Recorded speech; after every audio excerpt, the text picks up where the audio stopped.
Okay, yet another beer from Victory Brewing Company in Downingtown, Pennsylvania. This is the Prima Pils, which I believe I may have had a long time ago. I don't even remember if I did or not. Not to say it wasn't spectacular. It may have been. I just completely, all the beer lore that I've been partaking over the years and all the beers that I've had in general, I may have just completely forgotten about it. So, we're going to try it again for the first time right now. This is the Prima Pils, which is a German pilsner brewed by Victory Brewing. German pilsners date way back in time to the area of Bohemia, which was a German-speaking section of the Austrian Empire from way back in the day. And they brewed this beer, kind of a light, kind of straw-colored beer, and it basically gave birth to the whole Pilsner movement. Now, Pilsner is spelled P-I-L-S-E-N-E-R. However, some areas do spell it P-I-L-S-N-E-R, and they shorten it up to Pils, kind of like the slang back in the day for Pilsner. I guess you walked into a bar in the 18th century and you said, "Give me Pils." And I guess they gave you a Pilsner because you used the slang term and you're really, really cool for 1841. This one is 5.3, I believe, percent alcohol by volume, which falls within the range of a Pilsner beer, a German Pilsner, which usually is between a 4 and maybe a 5.5. So this is a little bit on the upper end of that. And we'll open up Victory Prima Pils, which generally is one of the most highly ranked beers from Victory, and one of the most highly ranked, actually, forms of Pilsner. So we'll pour it into this Pilsner glass. Double Pilsner glass, I guess you can call it, because it's a pretty tall glass. And as predicted, we have a huge foamy head right now. It's going to take a little while to dissipate. And as it does dissipate,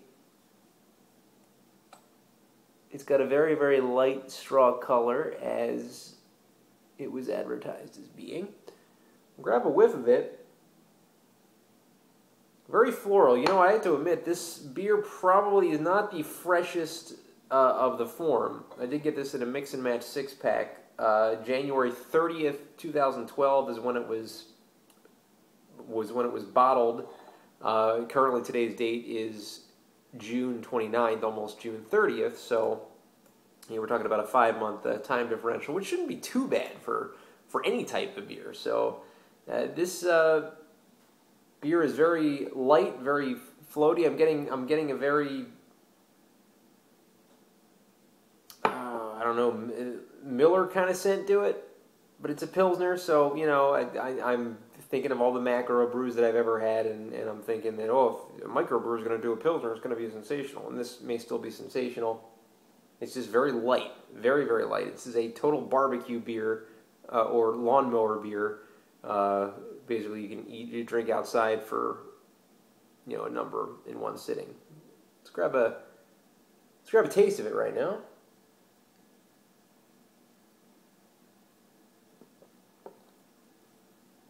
Wow.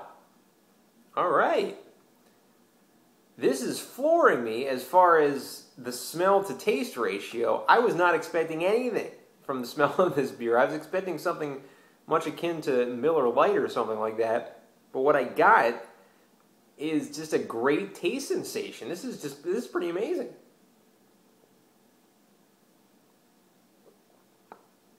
Man, this is a full grade beer. I have to admit that this is a beer that just snuck up on me.